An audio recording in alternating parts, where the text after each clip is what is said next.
Why so bitter about everything? Or do you like stuff? Oh, man. This week, I liked some stuff, but I really hated some stuff. Well, because you probably saw Transformers. Yeah, I did. And you probably hated it. Oh, Jesus. So what did you... From the sounds of it, a lot of people hated it, though. So...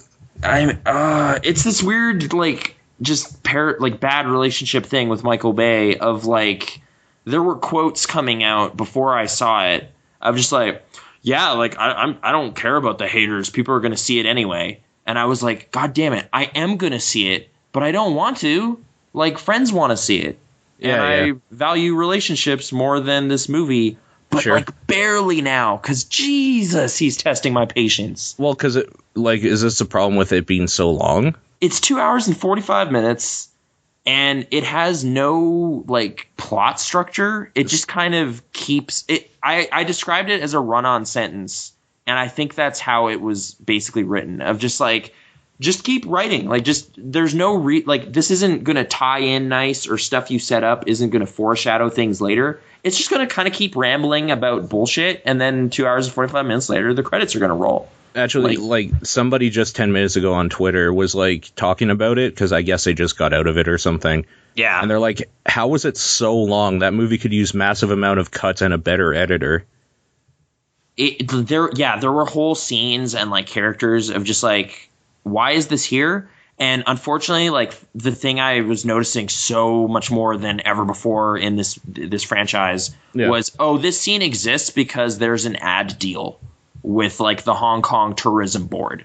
Like, this fight scene... That's a weird thing to have a deal with. Yeah. Like, there's just a bit of a fight scene where this one kind of samurai transformer is fighting another robot in front of a giant billboard for Hong Kong and how great Hong Kong is.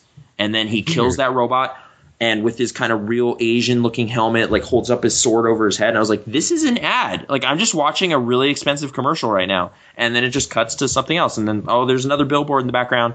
This one's for Tom Ford. Oh, this Asian lady's drinking a beverage that I can't buy. That's so weird. It's weird. Like, the last hour of the movie is basically like, hey, China, you should go to China. Like, do you want to go to China? Because China is real awesome. Not really. Like, it's this thing where, like, I couldn't overlook the fact that I know that more and more giant studios are catering to the Chinese box office. That's weird. That's where the money is at. That's so weird. And, like, other movies kind of hide it or write it into their screenplay. Like Looper did that, and that was one of my favorite movies of that year, if not my favorite. Yeah, like, there is a whole subplot where Bruce Willis goes to China. Oh, that's right. And lives there and has a Chinese wife and all this stuff. And it's like, okay, like, that is a thing a person could conceivably do with reason. Sure. And the movie came up with reasons and kind of wrote the character to kind of... Because he was trying to get away from his life, right? Yeah, and he wanted to go to France, but then Jeff Daniels is like, you should go to China. I've been to the future. China, you should go to China. And it was like, that's a funny line. They kind of make it part of the story. That's great. Did not blink an eye at that. Sure. Iron Man 3 did it in a little bit more ham-fisted way of just like, all this stuff is going on in China. Why? China. Okay, I guess. Was it? I don't remember at all. The last act of that movie, like Guy Pearce, all the bad stuff he's doing, that is taking place in China. Just like off the coast on that floaty thing? There's like an oil rig or something. Right. I'm sure that's right near China. That's so weird. Okay. But again, it's like in that case, it's not integrated. It's just kind of hidden. Like, it's just kind of there, but they don't kind of push it in your face.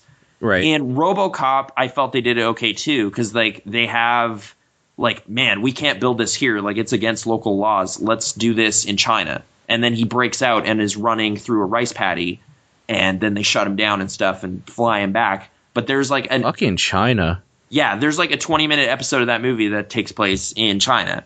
In this movie, though, it's just like, we're going to China because this factory is in China, and then the rest of the movie is just in China.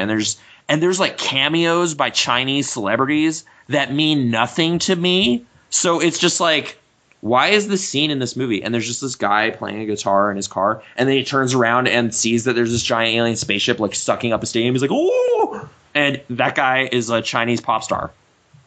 Is it safe to say this film is airing in China? Like, it's in China right now? Oh, it's blowing up huge in China. It's made like $200 million in China. Like, they did this so on purpose, and it's paying off huge, and of course it is. But as, like, a North American audience member, it's just weird. Like, what is the point of this scene? Like, you could cut out 20 minutes of this movie just because there's too much China content that doesn't make any sense to me as a Northern, like, as a Canadian. So, like, this is just it was an American movie made for Chinese people. It is absolutely that. That's really so weird. That is so okay. Now, I'm just thinking if there's any Chinese movies made for American audiences, because I'm sure there is, and the Chinese people are just like, who the fuck is this Tom Cruise?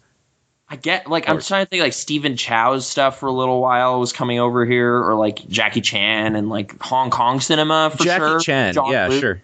Yeah. Like, that stuff did well here, but it wasn't, like, exactly made for here. Right.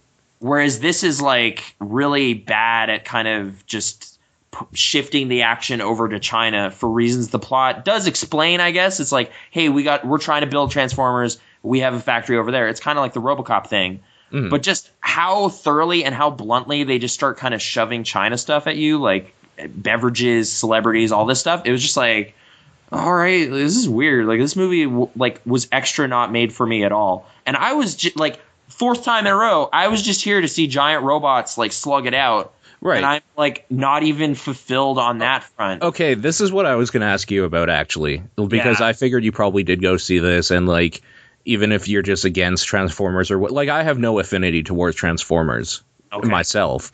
Yeah. But I like when big things are fighting other big things and cities are being destroyed. Sure. I love kaiju movies. Sure. Like, you know, like in that case, the scale is weird in this movie of just like they make the Transformers seem kind of small compared to. Is that because we're used to like the Pacific Rims now, though? And like the new Godzilla, who is like as big as a moon, basically. Yeah. Yeah. That doesn't help for sure, but the way it's shot also, like, parts of it might as well just be like Gears of War battles or something. Like, it's just like, there's this dude, and he also has John DiMaggio's voice, and he's jumping and shooting. So he sounds like Bender?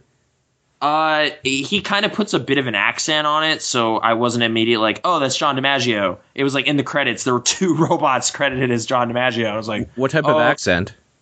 British-ish, I think. If he's the robot, I think he was. He had like a British Bender. Amazing. Okay. Sure. And Ken Watanabe is one of them. And, like, he just kind of says samurai type things, and then like he literally starts just saying a haiku at some point, and then the British robot gets irritated with because China? No, I don't know. Or like, is there a reason why there's a haiku? Because samurais. Asia, he's a triple changer. His name is Drift. Wait, triple changer? Okay, I don't. He turns into a car, a helicopter, and a robot. So that's part of the toy line stuff. Does a helicopter look like a flying car? It's like barely in it. It was like one scene where they bust into this building to save Mark Wahlberg, and he flies up the building. Yeah. And like another Transformer grabs onto his feet and then like swings through this window. And while I was watching that scene, I was just like, this is kind of like the Matrix rescuing Morpheus scene if they wanted to do that in like 40 seconds and it's robots instead, which the 40-second part is the part that undoes the awesomeness of that whole scene because it just seems super rushed. Like there's no moment of like the bad guy sees the robots rise into view and he's like, oh shit. There's nothing like that. It's just smash, grab, we got Mark Wahlberg now, moving on. Let's go. Oh, weird. Okay. Like, it was just like, okay, like, I was ready for an action scene, but, like, and I guess that technically was one, but why was it so fast? Like, the movie is, like, 2 hours and 45 minutes of just smashing and running and explosions and chases, and it's just, like, at some point, it just wears me out. Like, it's just like, all right, like, this is still blowing up, but I have no, like, time to appreciate what's happening. Like there's giant dinosaur robots in it. I guess I don't understand smashing stuff. I guess I don't understand how there's no time to enjoy anything when it's almost 3 hours long. Like it's just the pacing of it. Like it's filling a lot of time with a lot of chaos. Okay. But there's no kind of like moments I can really pin down as just like, yeah, there's this part where like he ejects the clip on his gun and grabs a new one and pops it in or something. Like, there's no like scene that does something really signature and cool. It's just all explosions and craziness, or just like, yeah, it's a giant dinosaur robot, but it's just kind of chomping indiscriminate robots. Like, there's no point where it just like breaks through a building and gets one or something. Like, there's no kind of spectacle to it beyond just the fact that things are fighting really fast and stuff's exploding. Like, it was just manic, and I don't know. It was not how I would frame an action scene. It was weird. Like, even the first Transformers movie, I felt had like, there are moments in that movie that can just say like, oh, the Nevada fight where they're fighting in that like Las Vegas like city that isn't Las Vegas and like smashing through skyscrapers and stuff. Yeah. Like, Optimus, Megatron, they're fighting. Like, that's the fight. Whereas this is just like an army of random ass robots, also Galvatron, are fighting all of the Autobots, also like Mark Wahlberg with a sword gun. All right. Is that like his way of fighting Transformers as a human? Yeah, he finds like a piece of alien weaponry that looks like a sword, but it's actually a gun for no reason. Like, he's holding the hilt of the sword, but it's a gun. And I didn't like the design of that weapon. And so like the gun blades in like Final Fantasy VIII? That's how I'm thinking maybe Transformers would use it, of stab you and then shoot. Okay. But Mark Wahlberg is just using it like a rifle. So I don't know. Okay. Kelsey Grammer's in it. He's evil. Stanley Tucci's in it. He's like kind of bad, but he's trying to figure it out, I guess. Like, he's not pure evil, but he's not doing good things. Mark Wahlberg is a single dad who's way overprotective of his daughter. And also, he's an adventurer, like, scientist guy, which is pretty funny to see Mark Wahlberg put on glasses and a lab coat and pretend he's smart. Like, it was kind of amusing. Yeah, I was going to like, it was tongue in cheek then. Because that guy can't pull off smart.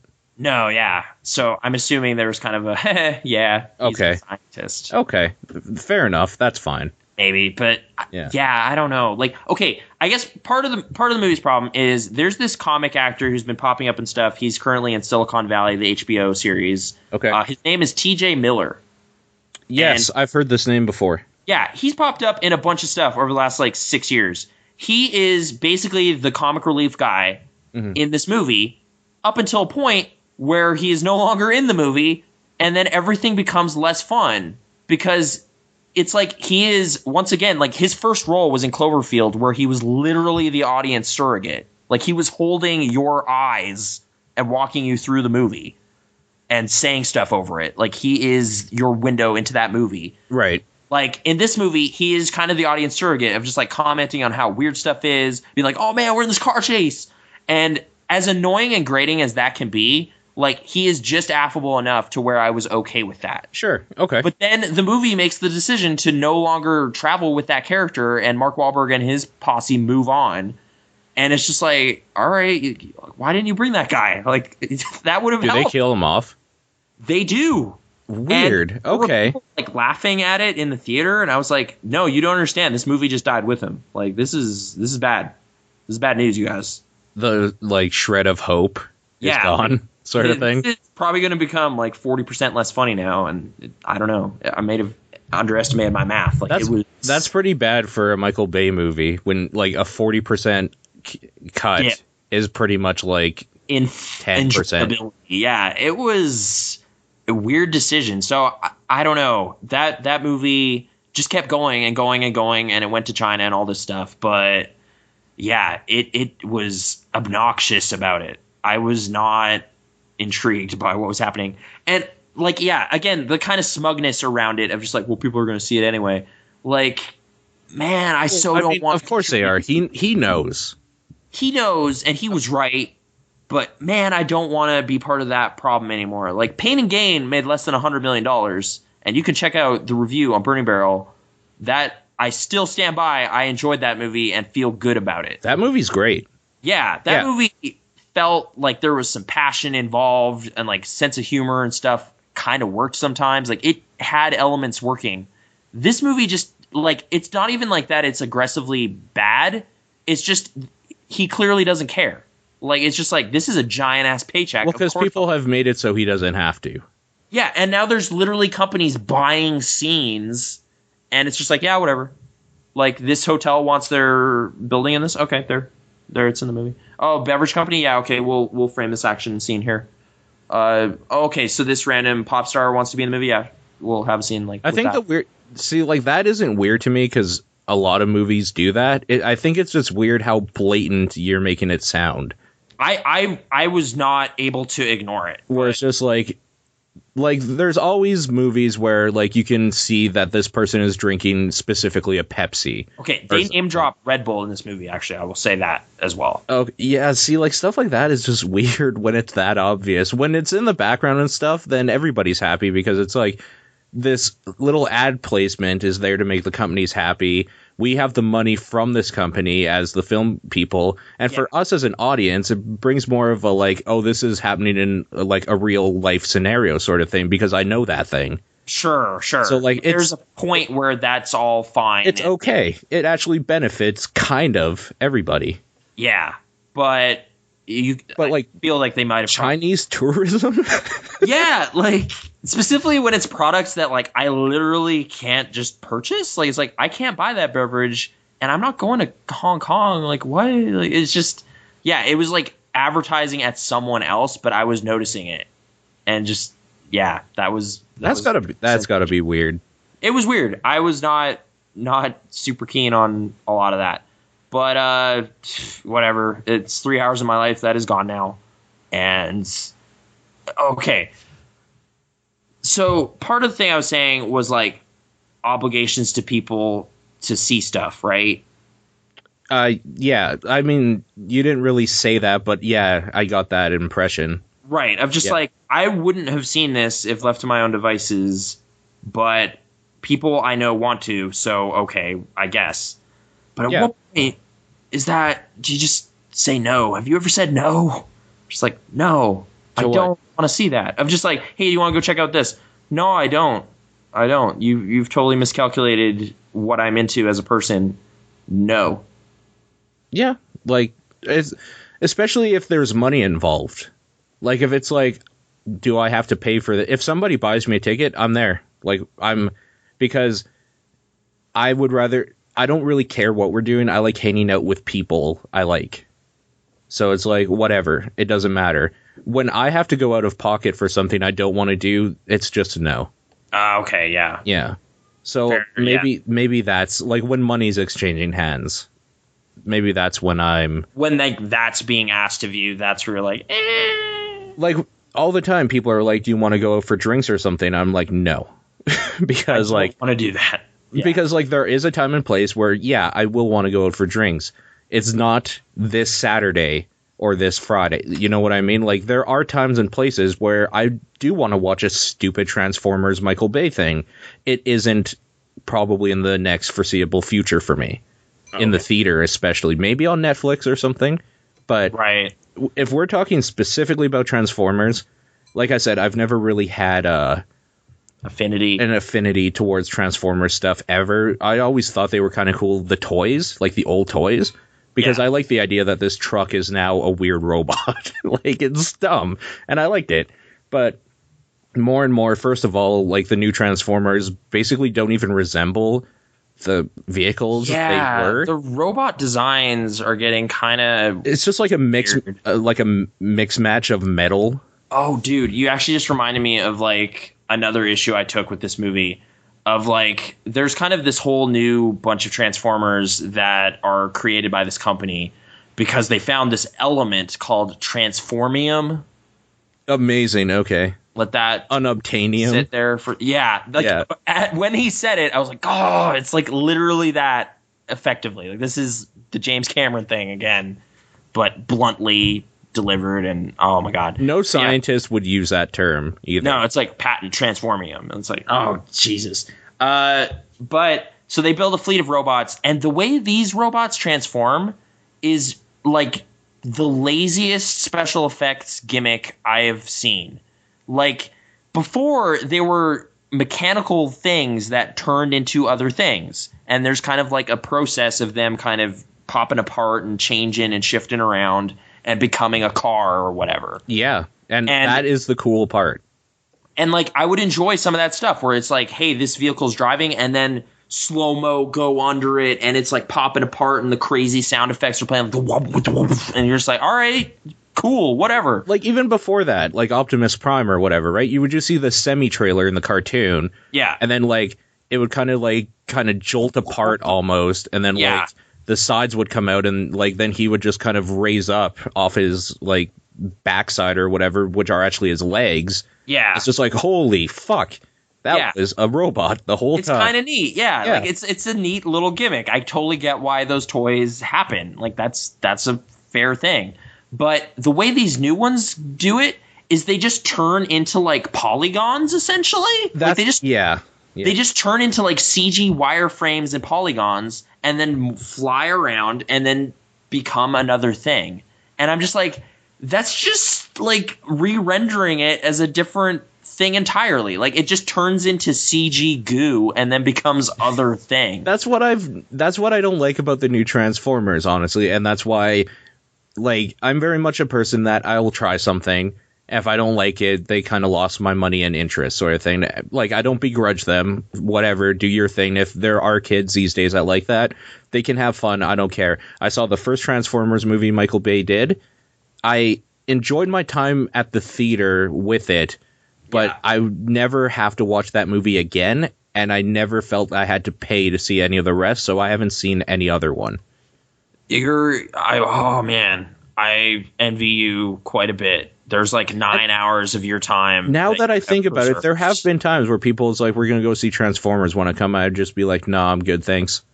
Yeah. So I should have set that precedent years ago. Okay, like, to be fair, like, maybe this is pulling the curtain back a little bit. Yeah. It's harder to do with a significant other.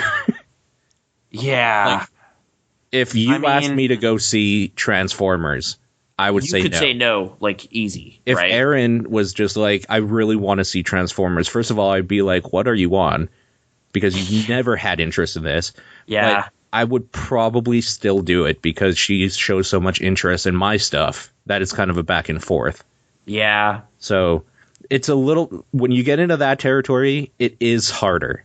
So I do understand that. It's prompted like, a couple conversations this week of, like that I won't elaborate on, I guess, because they're private stuff. Yeah, no, but don't go into that sort of stuff. It was definitely a significant contributing factor to this of just like, no, like, I get why the toys are cool, but these movies are really bad. So I don't understand. Like, it's not even doing its job right. But even the first one, like, I felt the first one I feel okay its job about. A little better than maybe I've heard the rest do. Actually, that's the thing. Like, this should just be 3 hours of fan service. Like, that's what it should be doing. And I just don't feel like they're really going down that path. Like, they're just kind of like, okay, there are Transformers I even know by name. Like, Grimlock is in this movie. They treat that like nothing at all. Like, it's just like, there are 5 dinosaur robots now. Let's go fight stuff. Like, they don't, there's no point where it's just like, oh, dude, that's Grimlock. He's in the movie. Like, they just kind of keep going. Like, they don't care. They don't blink ever. Like, it's just like, and that's this so guy's here now. To me. They don't even mention him by name. Like, it's just like, here he is.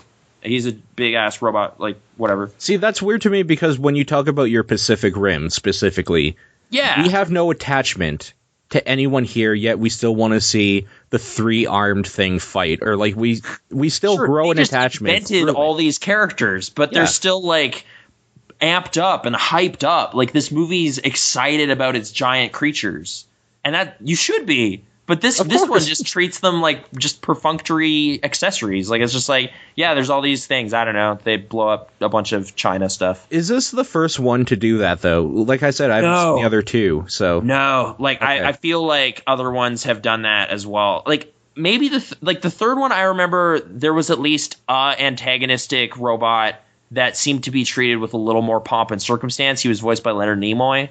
What was his name? I honestly don't remember. Okay. But, like, every now and then there's, like, a robot that warrants some attention. Like, I guess in this one it might be Galvatron, who's basically just Megatron. Like, it's just they built him again. Okay. And this time he's voiced by Frank Welker, so there's someone somewhere who's probably happy about that. But yeah, they just kind of sell you short on the fan service in favor of more just kind of chaotic stuff and Mark Wahlberg and Stanley Tucci doing things and yelling and all that kind of stuff. Like it kind of commits the same thing that Godzilla does of like it's over interested in its human characters, but it does that stuff like really badly, and you don't get the kind of moment. Like there is a moment in Godzilla that is like that was worth 2 hours. Like that was so good. Let's not beat around it. It's when he wins.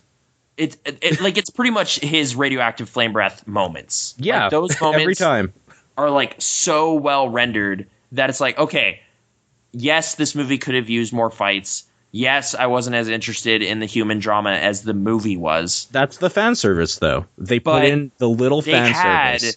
They had like 2 super sweet, amazing moments that are like, okay, well, fine, money justified. Wow. Whereas this is like even longer. Like it's 45 minutes longer, and it has like no moment like that. Like where it's just like, man, that was awesome when Optimus Prime did that rad thing. No, never. That never happens. Oh, Grimlock, that giant monster. Doesn't he ride Grimlock? Yeah, but that moment's like in the trailer. But that's the thing. Like that seems like that would be awesome. That arrival moment, though, is the scene I was talking about where they just kind of shortchange all of those dinosaur robots. They just kind of like, oh, the legendary warriors have appeared. And they transform and they make some joke about, oh, I thought it would be a car. And then they just leave. Like, it's so rushed. Like, there's no kind of like, you know, like the way Godzilla like steps in and then it pans up and then you see his eyes for like a second. Like that way they kind of really milk that moment to be like, oh, look at that. They don't do that here. It's just like, yeah, there's this robot. I don't know. Oh, you cared about that? Oh, I'm sorry. Well, we're moving on though, because you know we gotta keep this train rolling. Like they don't care as much as the audience would, I imagine. So yeah, I was in every way, it just doesn't do its job right. So like Michael Bay, man, like Pain and Gain, you earned some goodwill. You cashed it in real fast. I think this is where I see the difference between the two movies, though. Yeah. Is that for Pain and Gain to work, it obviously had to be something he actually wanted to make. Sure. Because, like, that story, like the actual life story, is kind of terrible. Yeah. Yet that movie is charming in the weirdest way. And I'm not taking... These people are assholes. They were crime... Like, yeah, this is. And I'm not taking anything away from The Rock or Marky Mark or anything like that, who do fantastic jobs acting in it as the stupid, like, the meatheads or whatever. Yeah, yeah. But, like, there had to be direction there, and, like, there was some, like, vision of what he was doing. Whereas, I personally think maybe he's just bored of Transformers, like, after the first one. And he's like, well, this is how, like, I eat in my mansion. This is what I have to do. Pain and Gain was just something, like, I thought would be cool, and I had fun doing it. Yeah. So like, there is not that kind of drive beyond just, well, do you know how much money I make every time I make one of these? Like, but even that comment that you said, like, that he said... Yeah, yeah. Where it's just like, it doesn't matter or whatever, everyone's going to see it anyways. That says to me that he's just kind of given up with it, and that's his job. That's his day job, his 9 to 5. Yeah. That's how he makes his paycheck. Is like, phoning it in with these Transformers movies. And then once in like a decade or something, he actually like, I actually want to make a movie. So, yeah, I'll just wait for the next one of those maybe. Like, I'm not inherently opposed to Michael Bay. Like, I watched The Rock a few weeks ago. Still had a good time. Yep.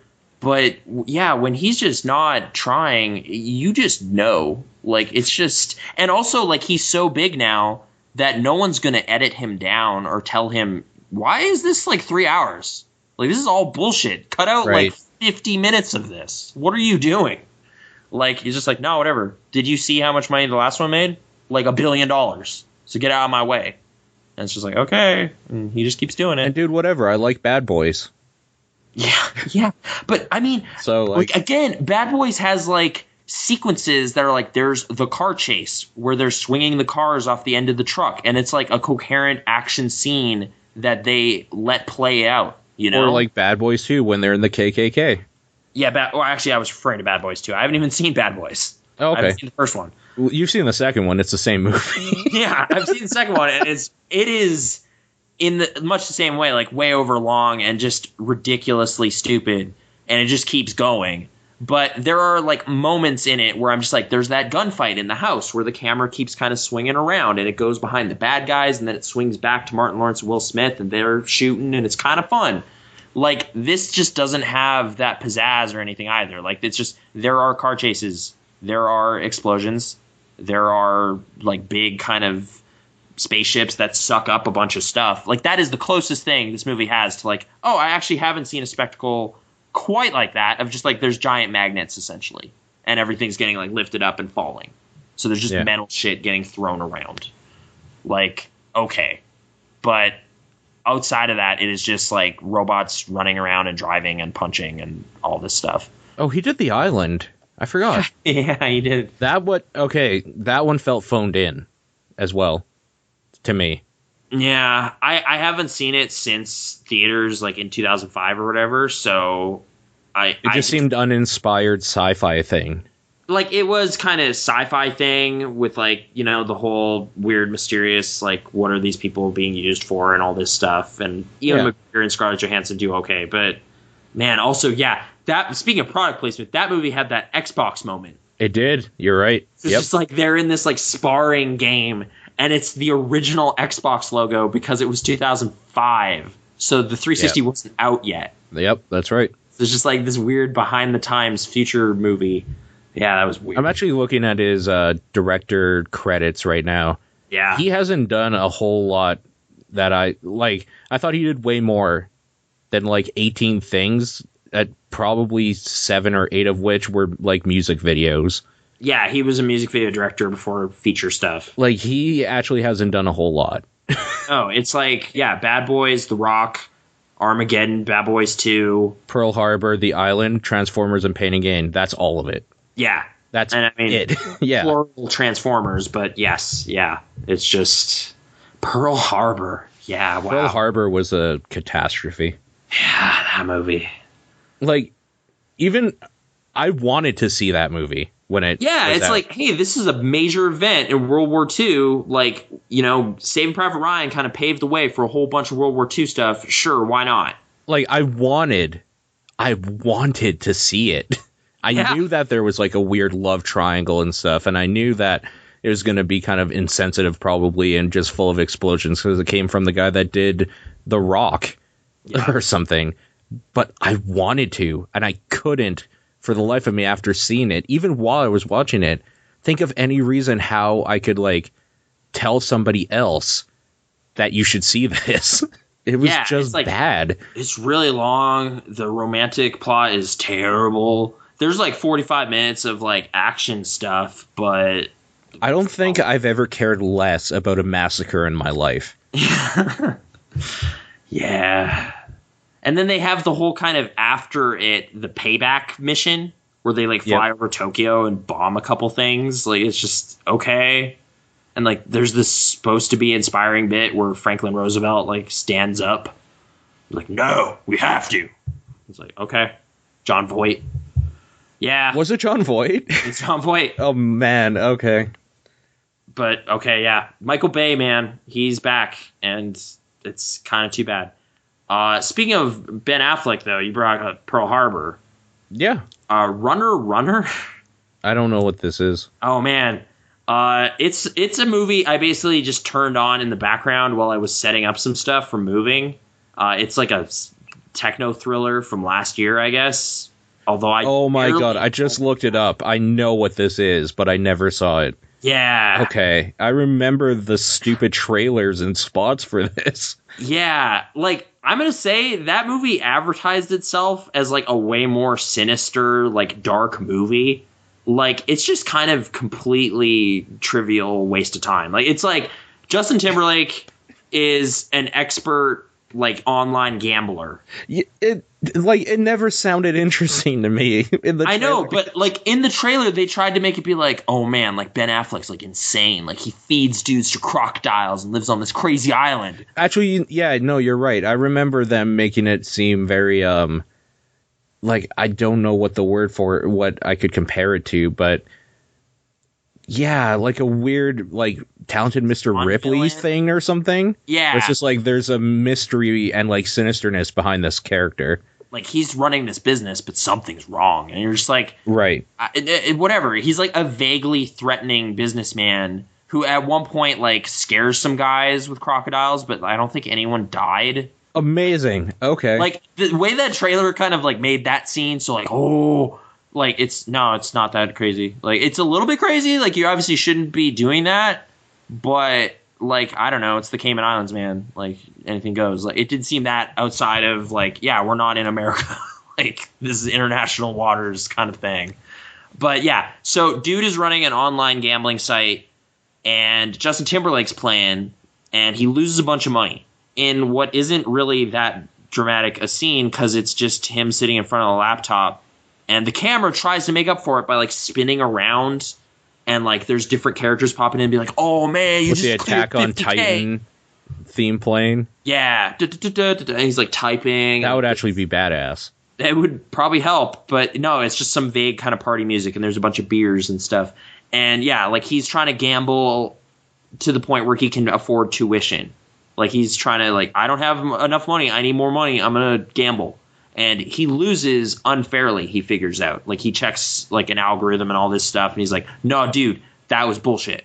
I'm going to fly out there and tell him to his face, your site is compromised. And I don't know. We'll see how it goes.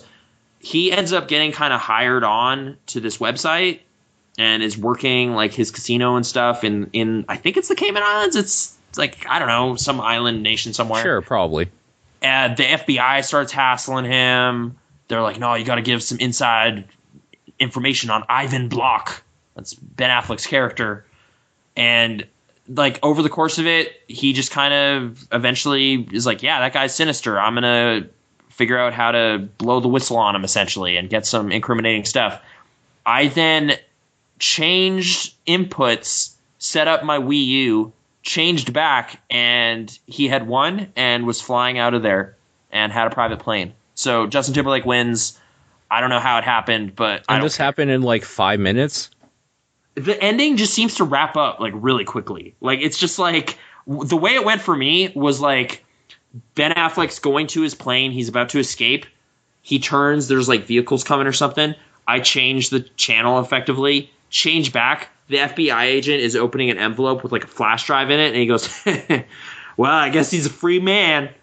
And then cut to Justin Timberlake in the sky, and he's like, yeah, I've never been in a private plane before. You'll get used to it, says the lady. Credits. Like, just end. I don't even want to know what happened in that 2 minutes between. Yeah. Like, that's the best ending. Yeah, I don't need to know. Like, it was just not worth the time. Like, it was just on in the background while I was doing other things. So that's the best way to see this movie. I don't think it's worth like your intimate attention. Deadmau5 was in it though. So yeah, I just looked it up here. It seems like a lot of people agree with you. It's sitting at a 5.6 for IMDb users, and Metascore is 36 out of 100. Yeah. So people were just like, eh. It's an eh for sure. Okay. But yeah, I was also playing a bunch of Tomodachi Life. I beat that game. Is there like an end sequence? Yeah. Weird. Okay. End credits roll when you have had a kid and they grow up, which happens way too fast. Just like real life. No, but I mean, I know in like the kind of like sentimental way of like, oh, they grow up so fast. But this was like, no, you were like an infant 12 hours ago. Like, what happened? It's really weird. Like, there's no, like, toddler phase or, like, oh, I have a teenager. It is just... That's because they know that the teenage phase would make you stop playing. Maybe. Just like, I'm hungry. You feed them everything. I hate it. I hate you. It's like, what? What did I do? I provided for you this whole time. There's this, like, Marilyn Manson posters up. He's dressing in black. Yeah. It's a whole thing. like, what? I tried to gift you all this stuff, and it's just in the garbage. Like, they don't care. Like, yeah, I don't know how they would express that in that game, but yeah, it's really strange to me how quickly they go from like, hey, can you babysit? You gotta like play peekaboo with this baby. All right, he's ready to face the world. He's like 20 now. Do you want him to move into the apartment or go off and become a street pass thing? And yeah, one of them lives in the apartment. Another couple had the same thing happen, and they are off traveling the world, I guess. Oh, so, I have to ask you, is it just like a mixture of the features from the two Miis? Yeah. Okay, awesome. All right. Yeah, like it's like, oh, that person has this dude's eyebrows and that girl's mouth and that color hair. Okay. Wow. Okay. Yeah, just kind of a random hodgepodge. You can still edit the Miis to change them, so you can. That's kind of a reality. That's kind of a weird like meta thing going on there, where it's like plastic surgery fixes everything. Yeah, satire, I guess. But yeah, that game, we also I feel like achieved kind of the biggest goal that game has of saving up $10,000 to go to space. Oh, so you went to space then? Yeah, we've gone to space, and all that entails is, if you've ever seen one of the vacations the Miis can go on, it's basically just they are now in front of some weird background, and they say cheese, and then you press a camera button, and they do that like 3 times, and then it's the end of the vacation. Like with the Milky Way galaxy behind them or something? Yeah, it was like the Andromeda galaxy sure is beautiful. Cheese. What do you think these rings are made of? And they're like floating around Saturn. Cheese. The surface of Mars sure is red. Cheese. All right, thanks for doing that. Like, that's all. Cool. And you sounds like a great vacation. Yeah, you get a spacesuit out of it and like a random thing, I guess. We got like a Mars rock, so we could sell that for like $100. So cool. Not really a good return on $10,000 investment. Yeah, like $100. Woo. Yeah, and I was like, I don't want to sell it because I went to space to get it. So, all right, I guess I'll just keep playing. Like, I kind of stopped. I added more characters. Like, that just seems really the fun that game can offer. It is just like, I added Hannibal Lecter and Will Graham. They live in the same apartment. They're neighbors. It's so funny. And then you turn it off and watch a movie or something. Yeah, like it's just, you just throw things into the pot. And it's entertaining for like 5 minutes, and then you save and play it again later. Like, I keep coming back to it. Like, I was kind of like, oh, I don't know, it's like barely a game or whatever. I am spending weird amounts of time playing Tomodachi Life, like just buying all sorts of food, going to all the little dudes and giving them some food, trying to find out what their super favorite food is. Like, I've done 400 favors for the Miis. Oh, God. So I have a silver trophy. So once I get golds, then I might really beat the game. So is there like a platinum? If there, maybe. I mean, I'm God. on the way. I don't even now think that about the it. campground is set up, like other Miis from other people can visit, and I can. I was wondering, like, what is the state you need to get the campground? You need to have raised someone to the point where they're an adult, and then send them off as a traveler. Okay, so like, although maybe you can just send a me as a traveler, I'm not sure, but so there is a little bit of a multiplayer thing in there then. I guess so. It's like street pass based, but there's like, I think so anyway. I've like, I encountered another player playing Tomodachi Life, and they have some Miis in the travel designation or whatever. They now are in my campground for a while, and you can see them, but I haven't had that happen yet. Oh, weird. Okay. Yeah, like, I mean, I have just started to tap into that part of the game. So, I mean, there's more to it, I guess. But, I mean, really, it's just like, hey, Nick Cage lives here. That's funny. Oh, he wants to be friends with me. This is the best. Oh, my gosh. Finally. Like, that's all I ever wanted. I mean, our friendship compatibility rating is like 84%. So, With Nick Cage? Nick Cage. I was like, I actually kind of like my Nick Cage. I think I got the hairline right, and, like, he's got a bit of a smirk and stuff. Like, I like my Nick Cage. He's okay. My Paul Giamatti isn't quite right. And is it still the same Paul Giamatti that I saw like weeks ago? I think I tweaked a thing or two. Okay. But it's still just like doesn't quite capture it, and I'm not sure what to do. Hot Diggity Demons Meg 64 guys, they're pretty solid. Like, I added all of them. I especially like Rocco and Garrett in terms of like capturing a bit of the spark of what that person is about. So yeah, they all live there too. But yeah, it's just a big, goofy kind of, hey, throw random people in here and then give them weird outfits and see dumb stuff happen. But yeah, so that's honestly video game stuff. Can I ask how the other podcast is going? Can I ask about that? Sure. How was that? I had a lot of fun. Cool. I just talked about video game. Like, I don't know. Yeah, it's all about video games. Well, the thing is, the difference to me is that there is way more structure there, which I could see being a hindrance if you just wanted to freeform talk like we do here. Yeah. But it's kind of a nice change where I don't feel like I have to improv or something, or like think on my feet. Like I know what I'm going to say like 3 days before it starts. And it's kind of nice to have that security blanket for me. Like those prompts of just talk about this. I can talk about that. Okay. Yeah, that's exactly it. It's the difference between maybe like doing stand-up comedy or something, or like reading a speech from a teleprompter. Okay. Which, like, it's not scripted, obviously, but like there's a list of stuff, and it's like I know what I think about this. Like I have talking points, whereas this, it's a conversation. So anything can happen, and it can get weird, or like it could get boring, or aggravating, or like funny. Like a conversation. Yeah. Right, exactly. So it's got that weird energy to it. It is turns on you. It's a complete different thing. Completely different. But yeah, that's Thursdays at 9, I think. Yeah. So I think so. It's called The Top Down Perspective, for those that don't know. It's a video game podcast. Check it out on YouTube and iTunes. Sure. Yeah. I don't know. I haven't been briefed. Yeah. Okay, yeah, those are places it's at. You've been on it for 4 years. I know. Tell me. I don't know. Yeah, no, that's the YouTube channel thing is relatively new compared to the iTunes thing. But yeah, that's where it is. And yeah, Paul is now on that show, and I am not. So did you want to talk about that at all? Switcheroo. Because you haven't really expressed any thoughts or anything about it.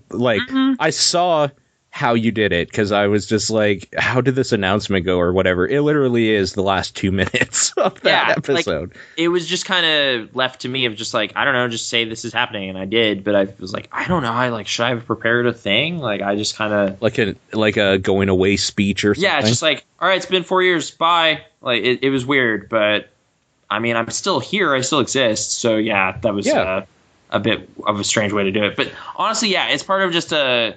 Like, I haven't listened to the Bombcast in a long time, a few weeks now, which and you never will again, because I won't. Like, if I won't, I know you probably won't. Like, that really was a big thing for me in terms of my video game commentary enthusiasm, of just, like, not so much video games themselves, but the coverage of video games. Like, that was a thing I was really excited about for a long time. Like, since 2003. Like via GameSpot and all that stuff, it was a lot of the same people. Yeah. And then, like flash forward 10 years exactly, Ryan Davis, as we have brought up 412 times. This is probably the 413th, but yeah. Oh, okay, yeah.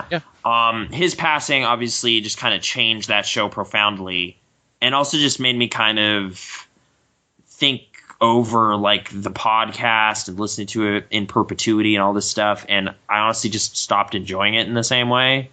So without that kind of fuel, which was kind of my video game enthusiasm fuel for a long time, like it was just kind of like, oh, I just don't have that anymore. Like you burnt out. Yeah, it burned out because it just changed entirely. So I will say that's part of it.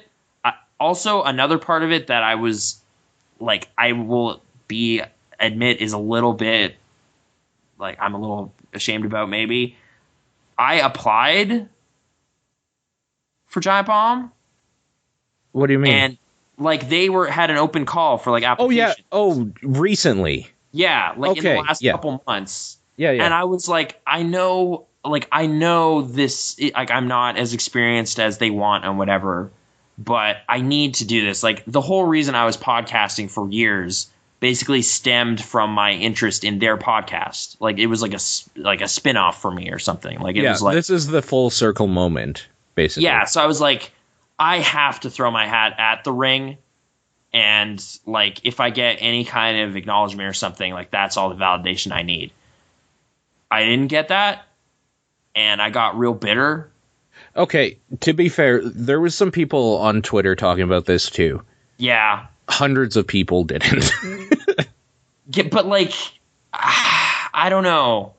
It's maybe one of those just like, no, you're not special realizations, and I couldn't deal with that like in a graceful way. So I don't know. Okay, when was this? Oh, this is a while ago. This is before we moved. This was like 6-7 weeks ago or something. Like when they put out the call. When they put out the call, yeah. And like I was like, I know I'm like real thin on experience outside of my own enthusiasm experience and like trade shows I've gone to and stuff, but like I do this because of these guys. Like this is almost like a fan tribute or something. And I don't know. Like maybe it's like totally unfair. There's just some screening person at CBS that eliminates like 90% of that stuff before anyone you care about sees it. But I don't know. I saw a lot of people screaming about misogyny. Oh, yeah, because they hired 2 more white dudes was kind of the thing, yeah. That irritated me because it's like, well, I don't think it's misogyny so much as I don't know who the fuck you are, and this is Dan Rickard or whatever. Reichart, yeah. Yeah, Reichart, like... Which, like, that seems like such, like, just the easy choice. They're just like, we already know this guy and podcast with him, so, yeah, it kind of is who you know. It's just like, oh, okay. I'm gonna get a little petty about this whole situation right now. Yeah, okay. I don't like how incestuous that all is. Yeah. Well, no, that specifically, where it's like, no, whatever, we're getting this guy from Game Informer. It's like, why? There's a place that, like, he has a name. Yeah. I know that dude. Yeah. Why do you have to bring in? Like, why just like yeah? The whole thing was like new blood. It was kind of the call, and I was like, I want like literally new people. Like they have done this professionally. They have new perspective on stuff. Like they are not just dude, Last of Us 10 out of 10. Like they're new people. And like whatever. I'm not saying you or me. Somebody. Practically speaking, I couldn't even move and live in California. Like I was gonna that was not gonna happen. But I just wanted like some sort of acknowledgement. Like an email back saying like just hey, we looked over your stuff, real cool, but we're gonna go with this person. Really need a professional video editor. It's like totally, I get that. But thank you for accepting my thank you, essentially. It was just kind of I don't know. Okay, like petty, but I mean, I've just been kind of frowning at Twitter again. Of just like, should I just unfollow like all of them? Like, you know what? It helps. Yeah, like out of sight, out of mind is true. But because they're not going to get the new blood or whatever. They're just going to get people from other parts of the industry, and that's fine. Because you're local to San Francisco, cool. It's like that's not new blood. Like that's the oldest blood. But like even if if Sean went or something, because he's there. Yeah, he's there now. I'd be over the moon about that. That would be great for him. Mm-hmm. But like, see, my thing is I don't follow any of these people because they have outlets already. Yeah. Twitter, I follow people who are the new blood, quote unquote, that don't have a name. And admittedly, 95% of them have nothing of value to say ever. But that 5%, that's what keeps me going. Yeah. Because some of them are like, you could be doing this full time. Like some of them have some decent insights and they're not just like clickbait. 95% of them are, but you kind of 5%. Have to weed through that, I guess. Yeah. Okay, 99%, whatever. There's a 1% out there, and it's few and far between, so I can't even imagine what the screening process for Giant Bomb was like. Yeah. Honestly, I'm even thinking maybe it was like, this is what we want to do, and then after they got like 5,000 things of like, yeah, I have like a Blogspot account. I haven't used it in like 3 years. They're just like, fuck it, we're going with Dan. Yeah. Yeah. I mean, I was disappointed by that news. Like, maybe they're totally affable guys and fit in fine. I'm done. I haven't listened to it. I don't want to. It's just I think I've made this clear, like, to you for sure. I don't know if I have, like, on here. Mm-hmm. But, like, Vinny was my last string there. Yeah, that was the last show I listened to. It's like, I'm leaving. It's like, so am I guess. Like, yeah, like, I didn't realize this would be my unofficial departure. Yeah. as well. Hey. But, so, like, if he started doing stuff with Alex and Patrick and stuff more. Yeah. And I'm not talking about Bombing in the AM because I don't actually like that very much. I've been listening to some ones I had on my iPod, and yeah, I don't know. Like, some of it's fine, but like the guests and stuff, sometimes like that just is like they just don't talk a lot, and this is an awkward fit, and this conversation is the same as all of these. Like, yeah, it's. Although there's one guest in particular where I liked that. Was that Total Biscuit or no? I think they reined in Jim Sterling. Oh yeah, which was nice. So it's like, hey, actually focus on a topic for a bit. Yeah. Oh, he actually has things to say. Yeah, it was kind of nice to hear again because I hadn't heard that since 2008 or 9. I should probably listen to that then, because yeah, like once it got into just like I'm gonna make fun of Willem Dafoe, it's like I know you can do that, but I really liked what you said about Enslaved that one time. Remember that? Like or that heavy rain spoiler cast that they did. Oh man, that was so good. It really was, actually. Like, it was really focused on all of the writing foibles of that game and the good stuff. Yeah, like, but it was really good. I don't know, like whatever. He's good at what he does. He just is too silly sometimes, maybe unfocused. Yeah, like undisciplined a bit with some of that. But oh well. That's okay. That's interesting. But so you're saying, wait, if they start up their own East Coast podcast, that's what you'd listen to, or I would for sure give it a shot. Okay, 100%. There's not even a doubt in my mind because I really like Vinny a lot. Like, yeah, he's great. He's great. He has a professional, childlike wonder about everything. And the thing is like the guy that drew me in the first place was Jeff Gerstmann. But yeah, it's become a thing where, like, I mean, Zodiac motherfucker keeps kind of saying this too on Twitter, and I kind of just go, yeah, like, he's just kind of bitter about stuff in a way that is not funny anymore. Of just like, yeah, Red Dead Redemption's bullshit, right, guys? It's like, no, it's not. It's actually one of the best games of the last 5 years. You should get over yourself and fucking play it. Like, it's not funny. See, that's the thing where like he won't even try stuff that he yeah, it's like no, I played it for like a couple hours and didn't like the way the shooting felt. And it's like, what are you talking about? Like, just no, you're wrong. Go back, try again. Like in that case specifically, but there's others where it's just like super dismissive about stuff that it's just like, all right, I mean, it's actually really good, but whatever. I think it's been amplified more without Ryan around too.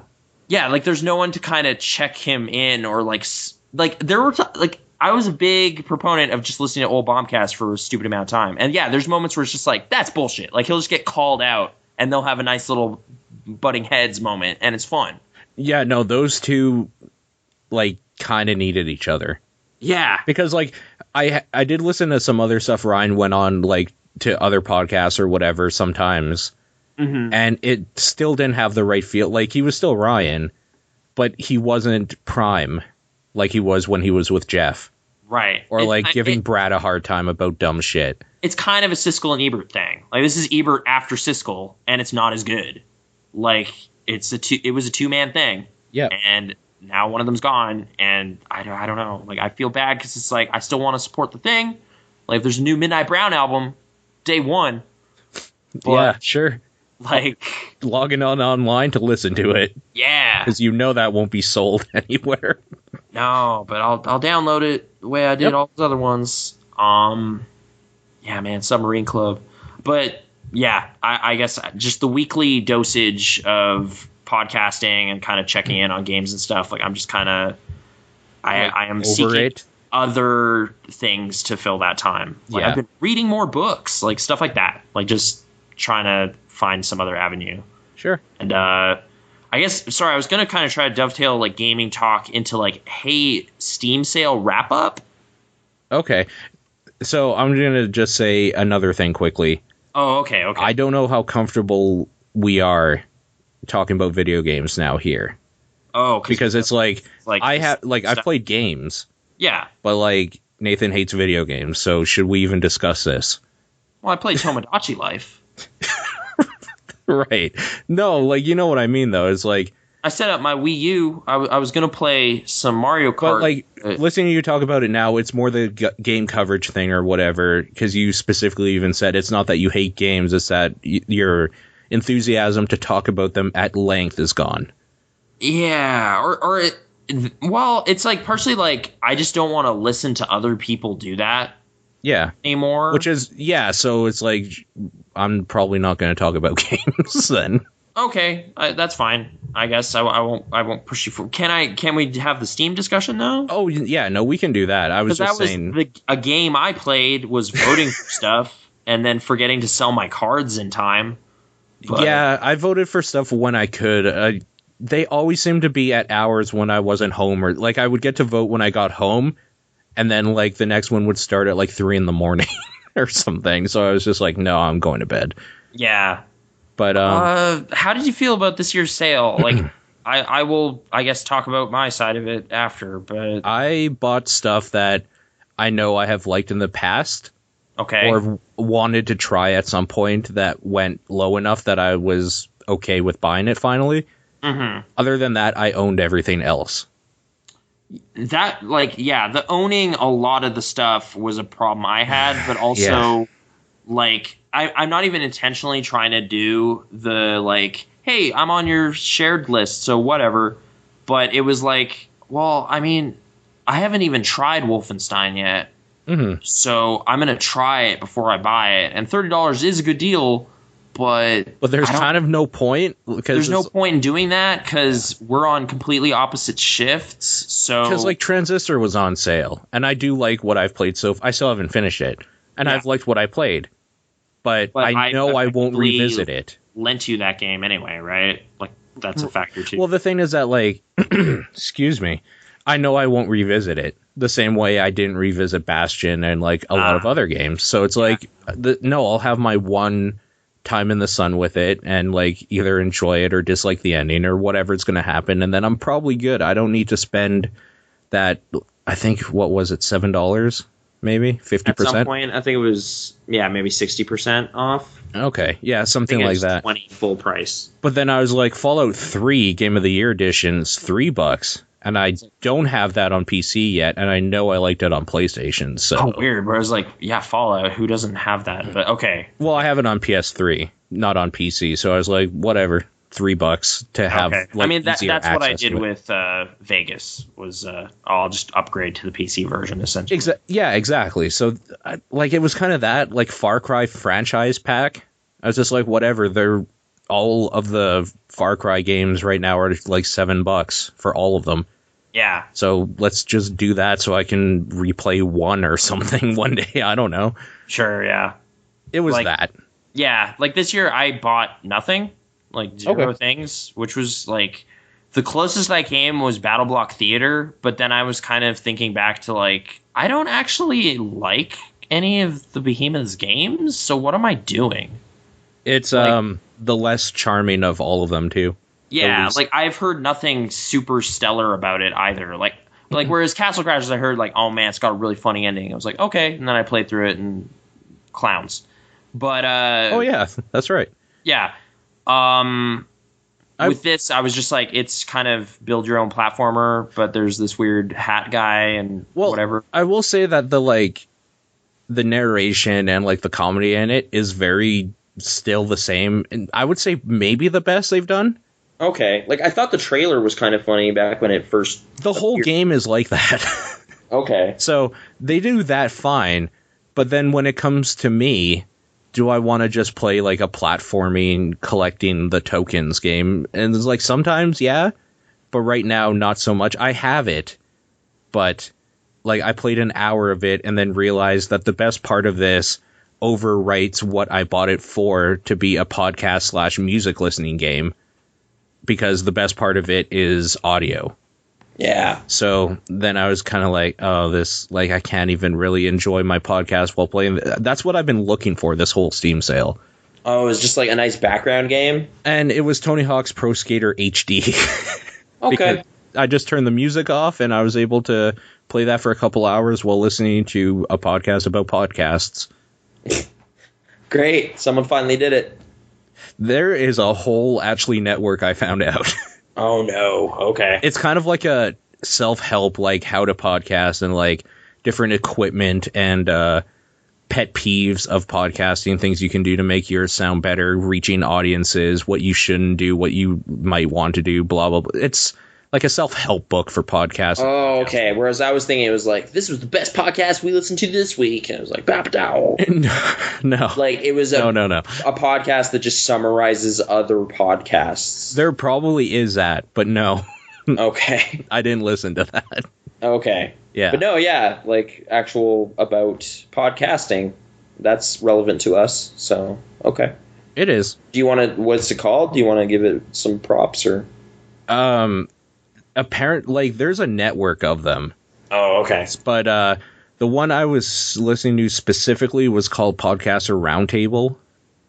Okay. And it is essentially like the same one or two dudes who run it. Like the one guy obviously makes the call and then like schedules people, and then his co-host or partner or whatever that he works with a lot is one of the main other seats. But it's kind of literally a round table of different people every week or whatever, and there's differing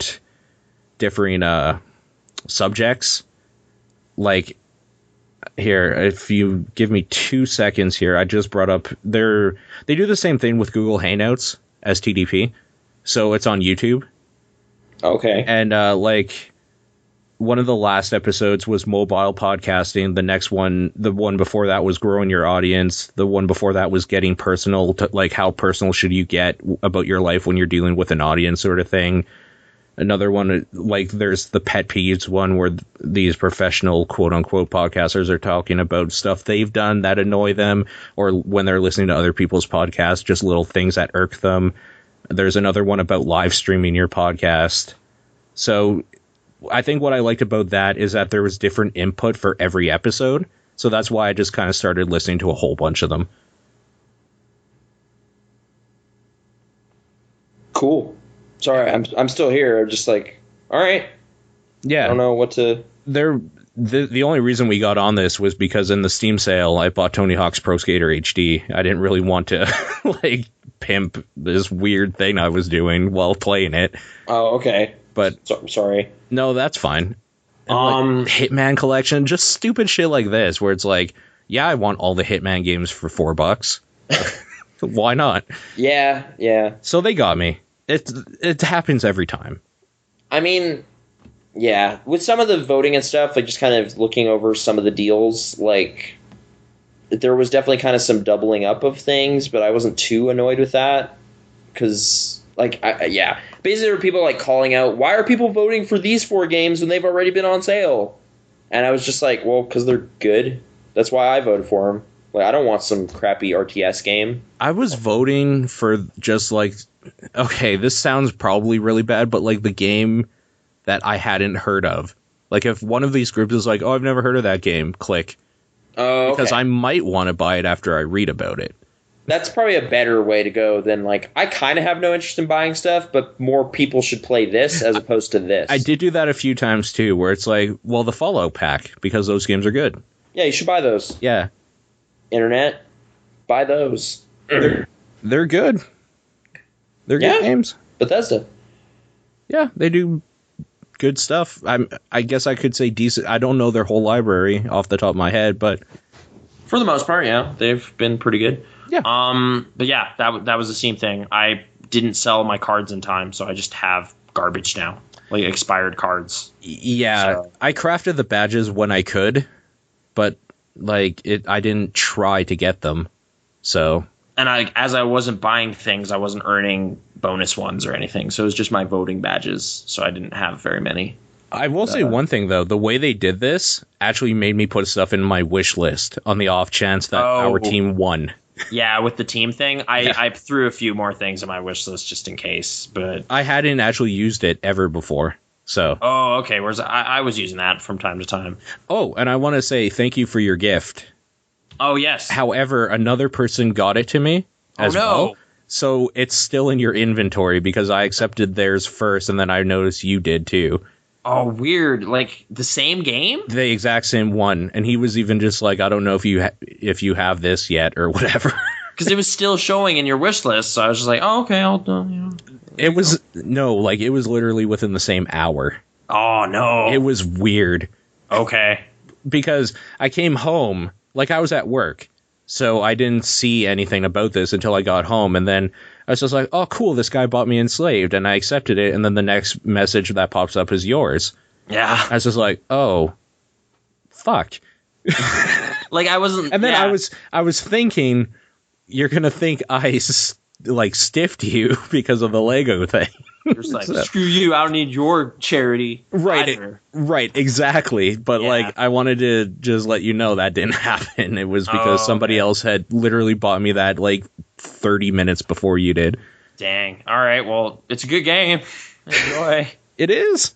Like, it's got that... Technically, it's got that Piggy expansion in it, too, which I've heard is real good. You can claim that copy for yourself now. Okay. I guess. Sorry. I don't know. It's fine. I felt weird about it. Wait, is there no way for me to... No, I guess I can't just, like, return it for something else. Crap. Oh, well. I guess what we're saying is, if you want a copy of Enslaved, pay Nathan. Right into Burning Barrel. Yeah. There's a PayPal link at the bottom of this episode. Give Nathan money for it. Yeah. The new vendor. See, that's what we should be doing. We should stop the podcasting and just, like, buy keys and resell them. That would buy them on sale and then wait. That would be so dumb. So non-lucrative. It's ridiculous. Oh, shit. What a bad idea. But, okay. Yeah. So, hey, I watched some anime this week. All right. This has been the podcast, everybody. Good night. I watched several shows. So I watched one show. I forget. What show? What show did you watch? I'm almost caught up completely on House of Cards. Oh, okay. And I started. That's not an anime, but yeah. I started laughing because you said we were talking about Kate Mara. Yeah. And you're like, she does something real cool in the second season or something. Yeah. And then when that part happens, I was just like, oh my God, that's the cool thing that she didn't technically do. No, but it was pretty crazy. That kicked off that season with whoa, no. But yeah. I find myself liking Frank a lot less. Oh no, he's terrible. He's evil. The thing is, like, when that show starts up until probably like 11 episodes or 10 or something, the tail end for sure of the first season, he is the guy you're rooting for that got screwed over, and it's like, no, you want to see him like be an asshole to these assholes. Yeah. And then you realize he's a fucking dirtbag. Yeah, that dude is sinister. And it kind of makes him more likable as a character to me. Because now I got to see his antics, but especially for how powerful he actually becomes by the end of the first season. Yeah, it's crazy. It's quite the show. But yeah, the most like despicable person that is fun to hang out with that I've seen in a while. I don't know. Oh, and like our coworker that watches movies, and you know who I'm talking about. Yeah. Like I brought House of Cards for myself, and then I was just like, well, I have this. He's like, okay, cool, let's give it a shot or something. Yeah. And I just started off on Sunday watching from where I left off, which was like season 1, episode 8 or something. Yeah. But I was like, I haven't seen the first 7 episodes for like 3 months or 4 months or whenever I started watching it. Yeah. So like, I'll watch the first episode with you again. And he's like, okay, cool. And he just fell in love with it. Oh, okay. And his thing is that I think what makes it great is that, like, you know, he's a terrible person, but he's talking to you. Like, he's engaging you. Yeah. And that's what he likes. And then I was like, I didn't really even think about it, but that helps a lot, because if I was just the third person watching all this bad stuff happen, I would absolutely despise this guy. Like, yeah, you're not included in it. But I'm in on this terrible joke sort of thing. So it's okay. Yeah, it's weird. The nods and winks to you, the viewer, are kind of what makes the whole thing. Especially, I think, is it the last episode of the season 1 where he doesn't actually address you for almost the whole episode? And then at the end, he's just like, and you, I bet you thought I forgot about you or whatever. And he starts talking to you again. That's the first of the second season. Of the second? Yeah. That's so good. I was like, just it's like, oh my God. Oh, welcome back kind of thing. You're just like, oh, weird. Cool. Okay. Yeah. Like the whole episode kind of goes on without you. And then it welcomes you back in. But I think it works because like what he does in that episode, you're supposed to hate him. So it would be weird if he was talking to you and trying to make you kind of like him a little bit after he does something heinous.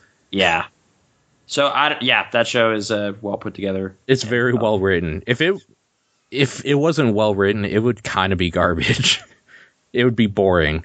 Yeah, it's just dudes in suits talking. Like it's not on its face that interesting, but something about it, it's pretty compelling. And also, what's her name again? Claire? Yeah. His wife? His wife, yeah. She is just as evil. In her own way. And it's so good. I love her so much. Manipulative and yeah. They are the perfect couple on TV ever. Power couple. Yep. Stomp, stomp, stomp. I guess, sorry, I'm trying to fish back into what I was saying. Yeah, no, anime. Despicable characters that are fun to watch. Death Note? Okay, I saw 2 episodes of this ever. Did you? Okay, I really just, the premise and the way they just jump right in, I like. Also, it's 1 season. That's like key ingredients. Okay. So it is a 1 series run. By the end of the 30 plus episodes, that story is over. Like that is a key part of this whole thing. But the thing I like is that, like, I guess the whole premise, it's probably redundant to tell our listeners what Death Note is about. But so there's these demons, right? And they have... Okay, so anime. So anime. Yeah. There's this demon world where there's these demons that have death notes. They're little books. And if you write a person's name in it, they die. You have to know what they look like, though, and also spell their name correctly, I believe. But there's alternate spellings that people will try. Anyway, they're kind of just bored, and one of them, named Ryuk, just decides to drop his death note into the human world and see what happens. This student picks it up and reads the rules about, like, just writing a person's name in here causes this to happen. He's like, what? That's not... Well, come on. Test it out. And because he tests it out and it is legit... That's why the show happens, essentially. Is like he's already committed this crime, and now it's on. Like, there's no kind of beating around the bush before it gets going. Like, it gets going right away. Of just, like, he's experimenting with this supernatural thing as anyone probably would do. Of just, like, really? And then, yes, really. And now you're the target of, like, giant manhunt because you can't be killing people. Even if they're all criminals. Like, he's targeting criminals. He has this inflated sense of kind of what justice is. He's like no, vigilantism or something. I'm going to judge all these people. These criminals don't deserve to live and all this stuff. Like, he's kind of egomaniacal in that way. And, yeah, he is messing around with crazy powers. And there's this weird demon guy that he now sees because he has used the book. And... life and death, just kind of weird stuff. But it's all honestly, the thing that I like about it is it's just a cat and mouse kind of thriller. Like, there's this investigator named L who figures out that he needs to remain anonymous and hidden. He just likes carrying himself that way. He doesn't like people knowing who he is because he's kind of a young guy, probably wouldn't get respect and whatever. But because Light, who found the book, doesn't know what he looks like, he also can't defend himself against it. Like, against this dude figuring out who he is and whatever. So it's kind of just this nice characters trying to remain anonymous from each other as the web is tightening over all of this stuff of trying to figure out who is doing this. And it's fun to play out. I've seen basically this story before. There was a live action movie in 2006 that I saw. Yeah.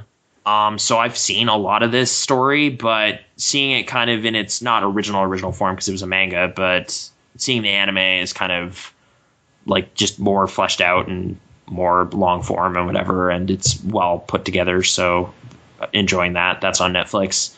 Also watching I'm Gonna Be an Angel, which is a lot less readily available. Okay. It's like as far as I know, only like 4 volumes of it were released here and translated some years ago, and those are no longer really available. They're like really expensive.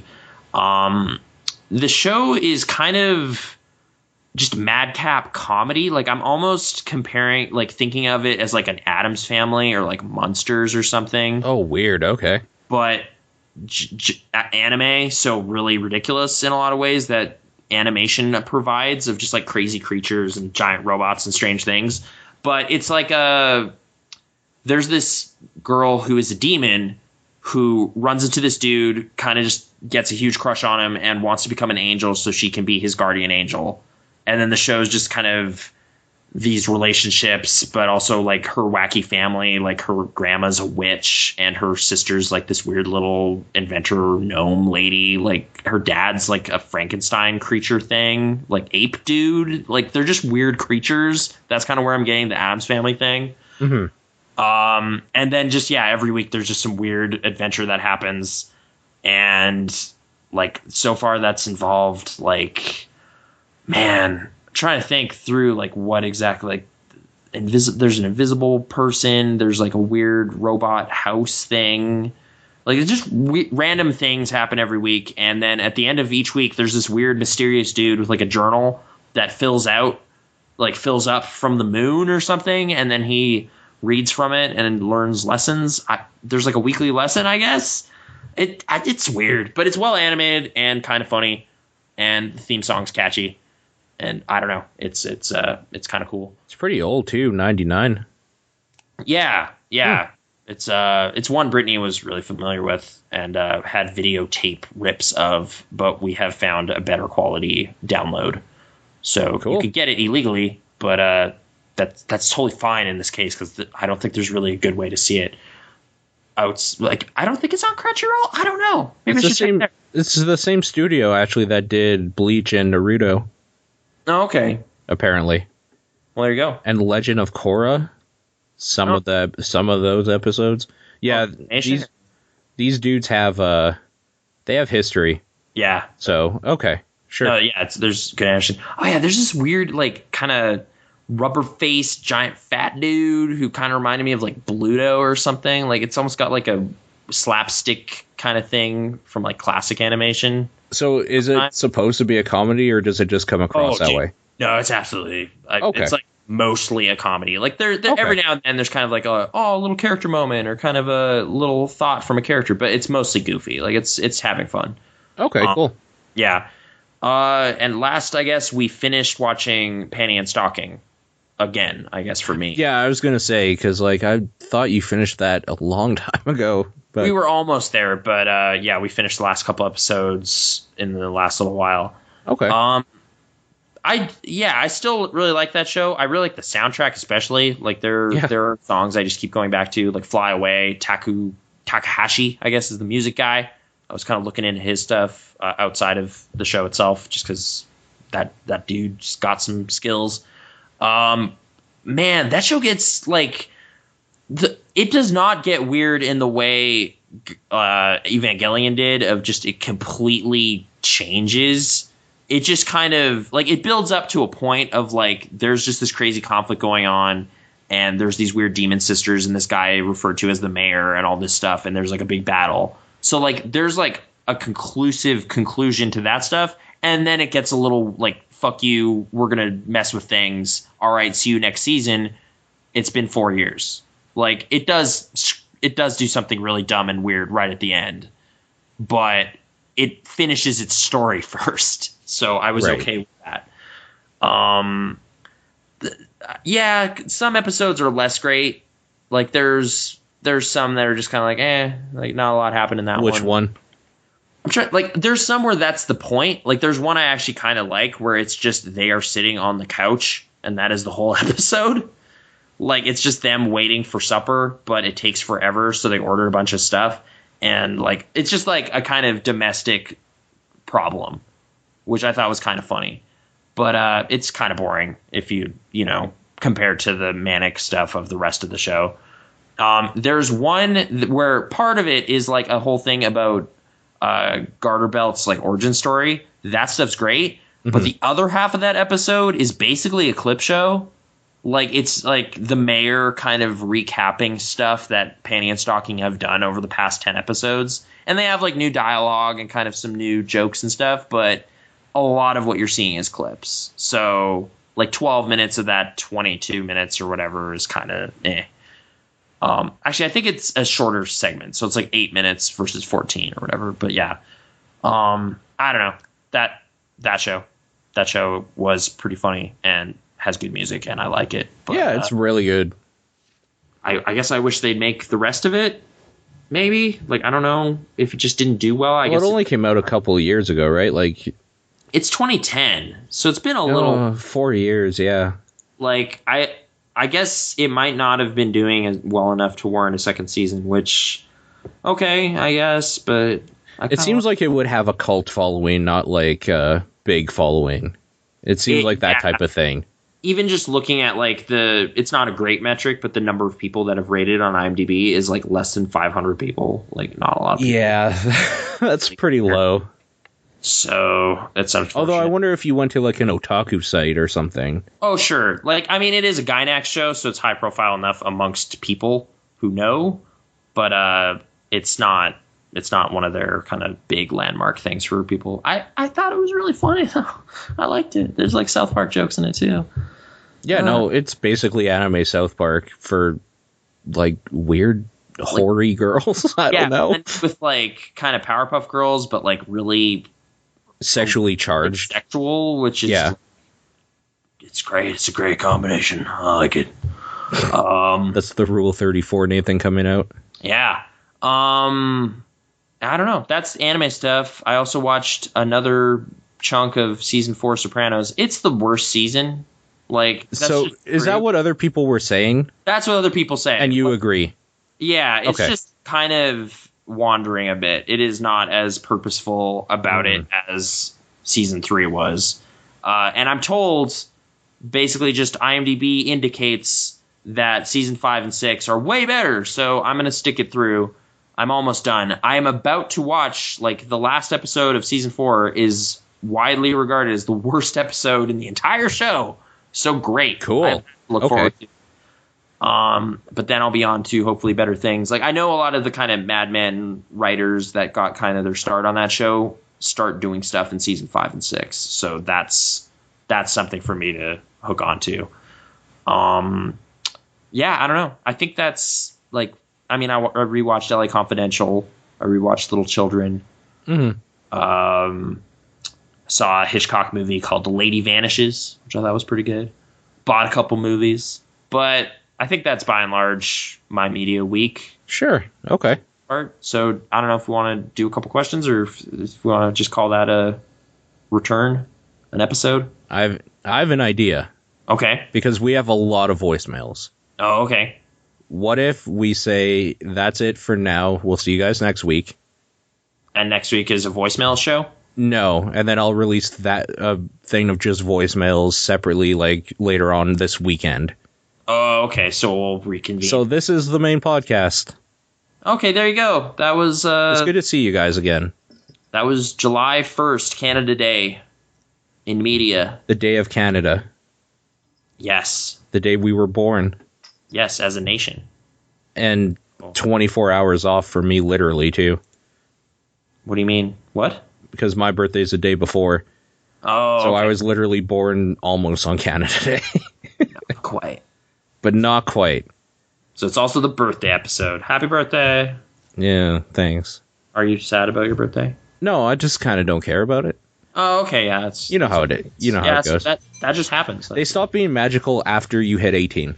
Yeah, and now it's just you're a person. Sorry to everybody that's going to have their 19th birthday soon. You lost. It's over. Anyways, we'll see you guys next time.